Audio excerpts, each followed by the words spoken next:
नमस्कार, मैं हूं नुपुर जारोली जैन। 21 जून साल का सबसे बड़ा दिन है। इस दिन लगने जा रहा है सूर्य ग्रहण।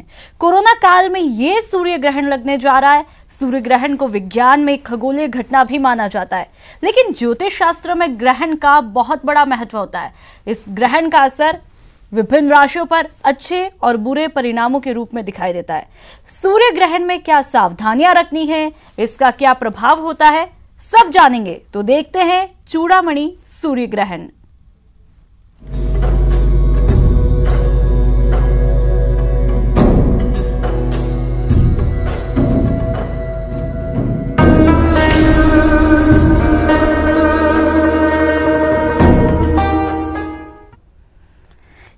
जून को साल का पहला सूर्य ग्रहण लगने वाला है और इसका धार्मिक और खगोलीय बड़ा महत्व है। इस सूर्य ग्रहण का राशि और भारत दोनों पर बड़ा प्रभाव पड़ने वाला है। किस तरह के प्रभाव पड़ेंगे, देखिए आप खुद रिपोर्ट में।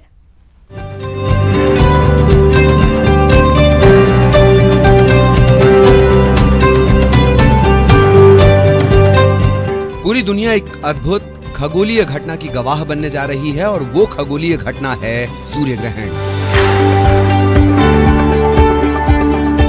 ये सूर्य ग्रहण कई मायनों में खास है और भारत के लिए इसका खास महत्व है। होने वाला ग्रहण एक वलयाकार सूर्य ग्रहण है। ग्रहण में सूर्य का नजारा रिंग ऑफ फायर के रूप में दिखेगा। इसमें चंद्रमा पृथ्वी और सूर्य के बीच आकर सूर्य को ढक लेगा। ग्रहण के दौरान सूर्य की रोशनी केवल किनारों से निकलेगी। ग्रहण के दौरान दिन में थोड़े समय के लिए अंधेरा छा जाएगा। भारत के अलावा कई एशियाई, यूरोपीय और अफ्रीकी देशों में यह दिखेगा। भारत में सूर्य ग्रहण को लेकर कई धार्मिक मान्यताएं हैं। हिंदू धर्म में ग्रहण के दौरान अनुष्ठान और शुभ कार्य ठप रहते हैं। साथ ही कई तरह की सावधानियां भी बताई गई हैं। सुबह 9:15 से दोपहर 3:04 तक सूर्य ग्रहण रहेगा। दोपहर 12:10 पर सूर्य ग्रहण का प्रभाव सबसे ज्यादा होगा। मेष, सिंह, कन्या, मकर और मीन राशि के जातकों के लिए शुभ। वृष, तुला, धनु राशि के जातकों के लिए मिला जुला। मिथुन, कर्क, कुंभ और वृश्चिक राशि के जातकों के लिए अनिष्टकारी। भारत का विश्व में प्रभाव बढ़ेगा और कोरोना संकट में नरमी आएगी। धार्मिक मान्यताओं के साथ सूर्य ग्रहण एक बड़ी खगोलीय और महत्वपूर्ण घटना है। हर 18 साल में सूर्य का रिंग ऑफ फायर ग्रहण बनता है, जिसे देखना बहुत दिलचस्प और अद्भुत होता है। लेकिन इसके लिए आई प्रोटेक्शन ग्लासेस पहनना बेहद जरूरी है। Bureau report, news 18 network.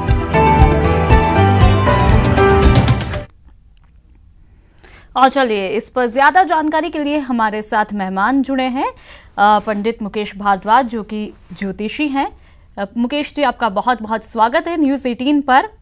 सबसे पहले मेरा सवाल ये है कि ज्योतिष के मुताबिक मैं बात करूं तो सूर्य ग्रहण का कितना महत्व है और कितना खास?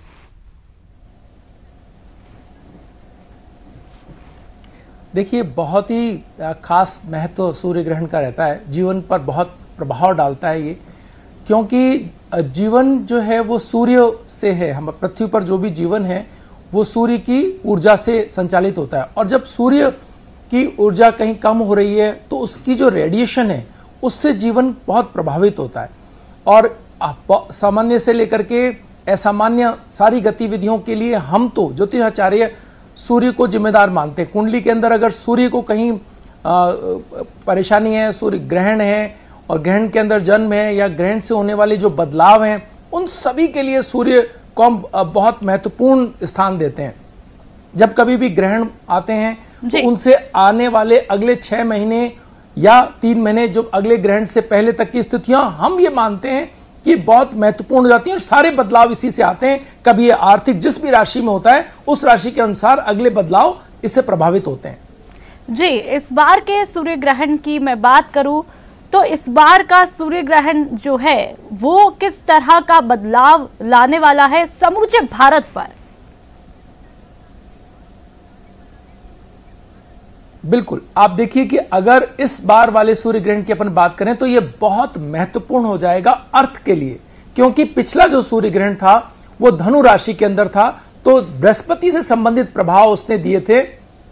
सारे प्रभाव ऐसे थे कि स्वास्थ्य को लेकर के हर पूरा देश हमने देखा, पूरी दुनिया देखी हमने कि वो हर हाल में हर कोई व्यक्ति हेल्थ को लेकर के बहुत सारी दिक्कतें थी, और उसके साथ साथ आर्थिक जो चुनौतियां भी हमने देखी, सब कुछ लॉकडाउन था। ऐसे ही जब ये वाला सूर्य ग्रहण आ रहा है, राहु, सूर्य और बुध और चंद्रमा, ये चारों ग्रह जब साथ हैं और इस समय बृहस्पति अपनी नीच राशि के अंदर चल रहे हैं, तो आर्थिक चुनौतियां इतनी बड़ी हो जाएंगी कि जिसकी हम अभी कल्पना नहीं कर पा रहे। अभी हमने उसके कोई हमारे पास में हम ये नहीं कह सकते कि इसका कोई परसेंटेज में बात नहीं कर सकते, लेकिन बहुत बड़ी आर्थिक चुनौतियां हम देख भी रहे हैं पिछले अनुभवों के, पिछले 6 महीने के अनुभव से, कि इसका स्तर बहुत ऊंचा है, बड़ा तनाव देने वाला और निराशाजनक स्थितियां लोगों के मनों की हो सकती हैं। जी बिल्कुल। साथ ही इस बार का जो सूर्य ग्रहण है वो कितनी देर तक रहने वाला है और इस दौरान हमें क्या क्या सावधानियां बरतनी चाहिए, क्योंकि इस बार का सूर्य ग्रहण इसलिए भी खास है क्योंकि कोरोना काल चल रहा है।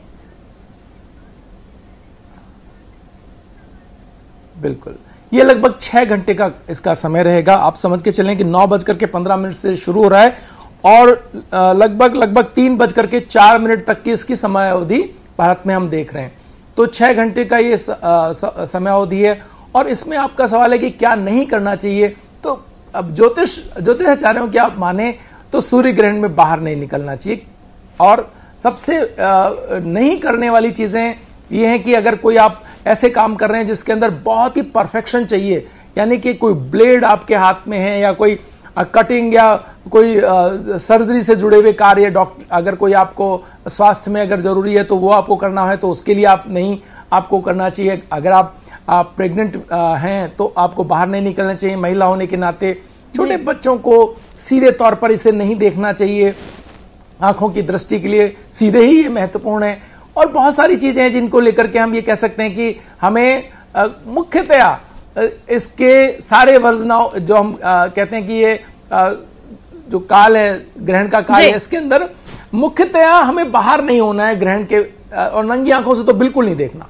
बिल्कुल। साथ ही पंडित साहब, मैंने अमूमन घरों में ये सुना है कि सूतक लग जाता है, चाहे मैं अपने ही घर की बात करूं तो सूतक लग जाता है, उसमें तमाम तरह की हिदायत दी जाती है, ये नहीं करना वो नहीं करना। तो ये सूतक क्या होता है और इसका कितना महत्व है सूर्य ग्रहण में?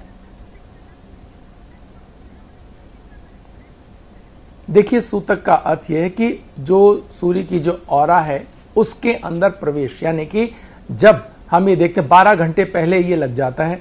12 घंटे पहले सूतक का लगने का अर्थ ये है कि हम उससे पहले खाना पीना, हमारा जो है खाना, हमें भोजन नहीं करना चाहिए और भोजन हमें हमेशा टाले जाने की ये बात कही गई है। सारे खाद्य पदार्थों में, इवन जल के अंदर जो दूर्वा है वो डाल दी जाती है और उसके कारण जो है उसके प्रभाव, जो हमारा विकिरण जो हम कहते हैं, हम जो रेडिएशन कहते हैं सूर्य का, उस रेडिएशन आरंभ हो जाता है। क्योंकि सूर्य की ऑरा के अंदर जब चंद्रमा प्रवेश कर जाते हैं, मतलब पृथ्वी प्रवेश कर, चंद्रमा और जो सूर्य के बीच के अंदर जो स्थिति ये बनती है कि बिल्कुल पृथ्वी आ जाती है, चंद्रमा बिल्कुल नहीं दिखाई देता। हर बार सूर्य ग्रहण तभी होता है जब पृथ्वी और चंद्रमा के बीच में, चंद्रमा और सूर्य के बीच में पृथ्वी आ जाती है। तो ये एक ऐसी स्थिति रहती है कि अमावस्या को ही सूर्य ग्रहण की स्थिति बनती है। तो ऐसी स्थिति के अंदर 12 घंटे पहले ही ये सूतक लग जाता है। इसमें कोई खाने पीने की वर्जनाएं शुरू हो जाती है। बीमार लोगों को छोड़ करके और बच्चों को छोड़ करके किसी को भी भोजन नहीं उपलब्ध होता है, किचन में भोजन नहीं बनता इवन। तो ये सारी स्थितियां सूतक की रहती हैं। मंदिर के पट जो है वो ग्रहण से पहले बंद हो जाते हैं और मंदिर पूजा अर्चना भी मंदिरों में बंद रहती है इस दौरान। जी बिल्कुल। साथ ही यदि हम राशियों के प्रभाव की बात की जाए तो किस राशि वाले लोगों को ज्यादा सतर्क रहने की आवश्यकता है और किस तरह की सावधानी बरतने की आवश्यकता है, ये भी जानना चाहूंगी मैं। बिल्कुल, देखिए मिथुन राशि वालों के लिए, क्योंकि मिथुन राशि में तो ग्रहण हो ही रहा है, तो सर्वाधिक अगर हम कहें कि किसको यहाँ समस्या है तो हम कह सकते हैं कि मिथुन राशि वालों को बहुत सावधानी बरतने की आवश्यकता है। उनकी दूरी और गति संबंधी जो उनका समझ है वो थोड़ी कम काम कर सकती है। हो सकता है उनकी बातचीत में बहुत तनाव उनको दिखाई दे, तो उन्हें सावधान रखने की आवश्यकता है। दूसरी राशि जो है वो धनु है। जिसके अंदर हमारे जो भावनात्मक संबंध हैं, साझेदारियां हैं, व्यवसाय हैं, उनको लेकर धनु राशि वालों को सावधान रखने की आवश्यकता है। और जो 2 राशि जैसे कर्क राशि, वृश्चिक राशि और मीन राशि, इन्हें जो अपनी बातचीत, अपने सारे संबंधों में कार्य करते समय, व्यवसाय करते समय बहुत सावधान रहने की आवश्यकता है। लेकिन मेष राशि वाले, उसके साथ में सिंह राशि वाले और कन्या राशि वाले, इन्हें इस ग्रहण के दौरान, और मकर राशि वाले, इन्हें कुछ न कुछ फायदे की स्थिति इसलिए दिखाई दे रही है कि बहुत कॉन्फिडेंट राशियां हैं। ये अपने साहस और सूर्य की जो स्थिति है वो इनके लिए अनुकूल दिखाई दे रही है। तो इन्हें कई तरह के लाभ और कई तरह की ऐसी स्थितियों का इन्हें आगे से चल के अवसर आएंगे जिनका ये लाभ चाहें, परिश्रम करें और अपनी भावना पॉजिटिव रखें तो उसका लाभ ये ले सकते हैं। जी बिल्कुल, चलिए आपने मेरे सवाल का जवाब भी दे दिया, क्योंकि चूंकि मेरी वृश्चिक राशि है तो आपने मुझे भी अवेयर कर दिया। मैं इस बात का बिल्कुल ध्यान रखूंगी। साथ ही हमारे साथ दूसरे मेहमान भी जुड़ चुके हैं, संदीप भट्टाचार्य, जो कि सहायक निदेशक है बिरला तारामंडल के, जयपुर से जुड़े हैं। आपका बहुत बहुत न्यूज 18 पर स्वागत है। और संदीप जी, मेरा आपसे पहले सवाल ये रहेगा कि वैज्ञानिक दृष्टिकोण से बात की जाए तो सूर्य ग्रहण कितना खास है?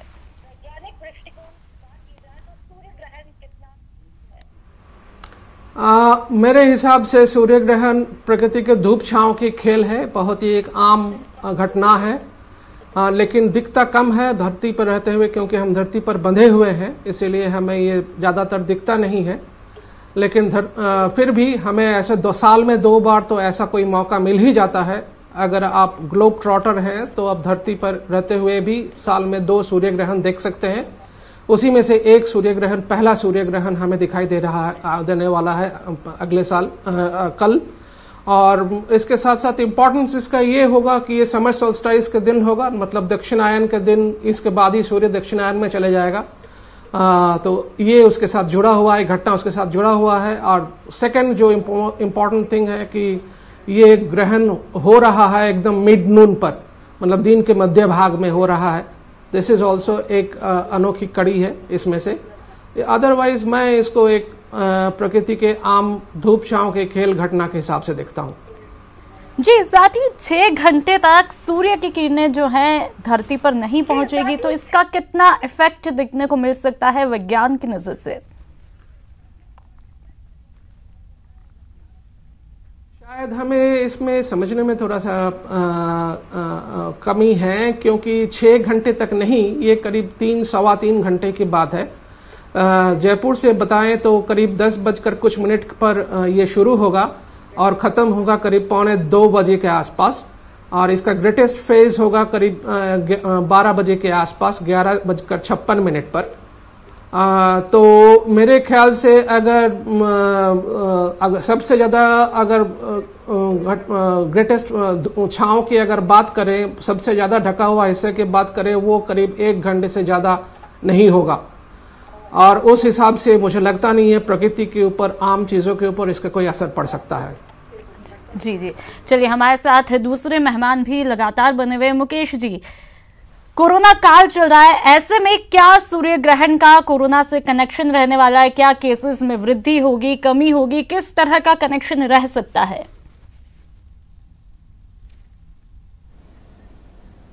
बिल्कुल, देखिए, जब हम बात कर रहे थे दिसंबर में जब ये ग्रहण आया था, तो हमने वहां से ये अपने ही चैनल पर ये बात की थी कि ये स्थिति 21 जून तक लगातार वृद्धि करती जाएगी। बीच में एक स्थिति रहेगी सूर्य के उच्च की राशि में आने के, जो 15 अप्रैल से लेकर के 13 अप्रैल से लेकर के और जून तक रहेगी, 14 मई तक रहेगी। ये जो 1 महीने की स्थिति थी, इस 1 महीने की स्थिति के अंदर अगर हम इसे नहीं संभाल पाए तो ये बढ़ जाएगा। तो वैसा ही हुआ।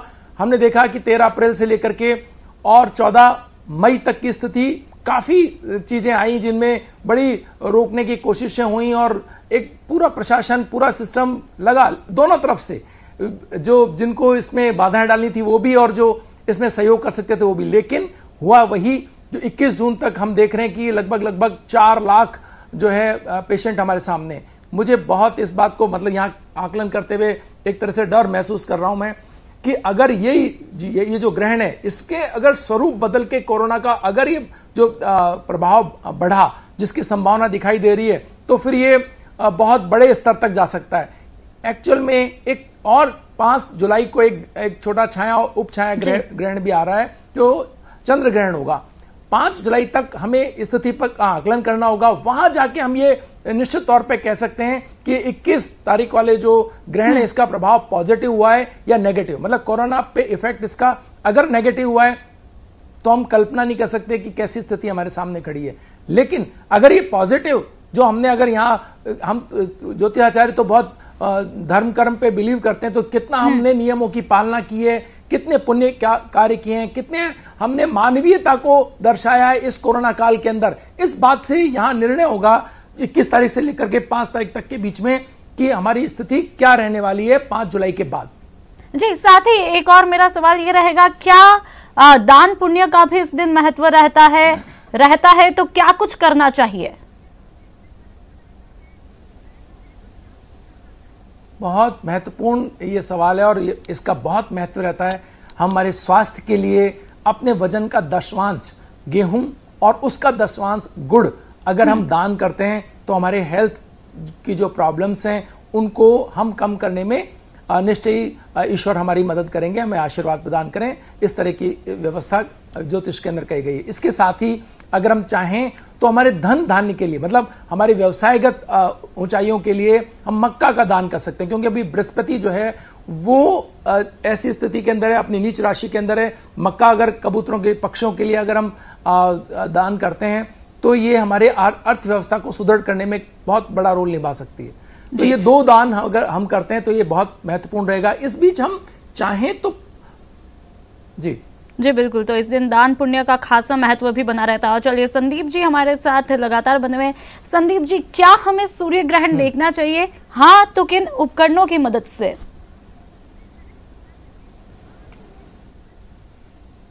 बिल्कुल, सूर्य एक प्रकृति के एक अनोखा नजारा है, तो इसको हमेशा हमें लुत्फ उठाना चाहिए, लेकिन आपको सावधानी तो हमेशा ही बरतनी चाहिए, क्योंकि अगर ग्रहण से किसी चीज का हानि हो सकती है तो वो है अपनी आंखों के। किसी भी चमकदार रोशनी की तरफ हमें सीधा कभी नहीं देखना चाहिए। सूर्य एक चमकदार सोर्स है और इसकी तरफ हमें कभी नहीं देखना चाहिए।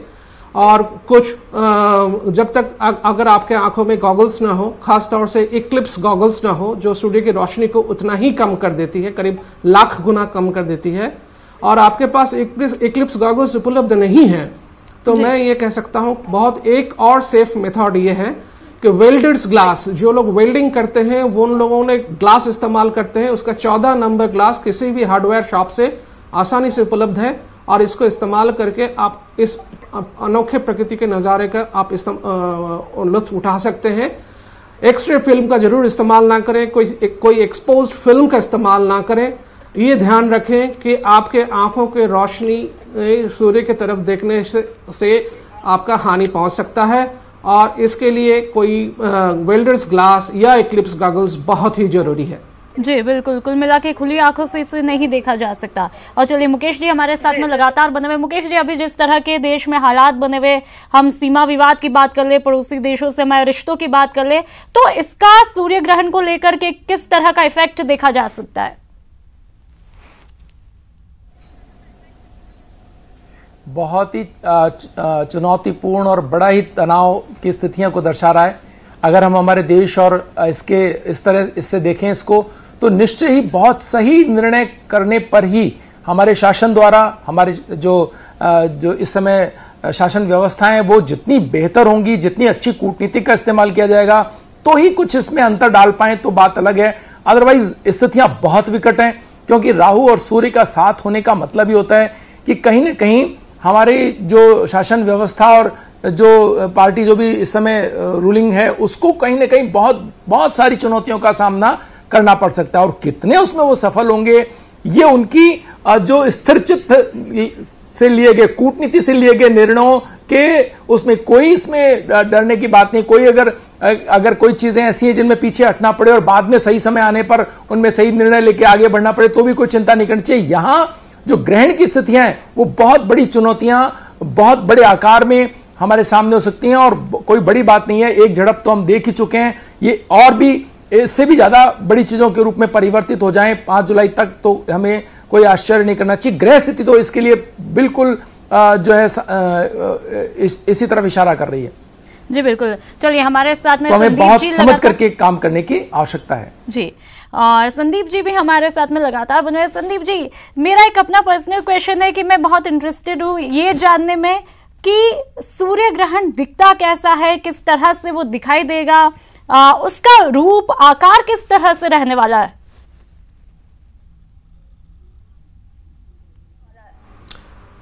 सूर्य ग्रहण दो तरीके के होते हैं। एक तो है पूर्ण सूर्य ग्रहण, जिस समय सूर्य की रोशनी बिल्कुल चांद के पीछे, अमावस्या के चांद के पीछे ढक जाता है, जिसको हम पूर्ण सूर्य ग्रहण कहते हैं।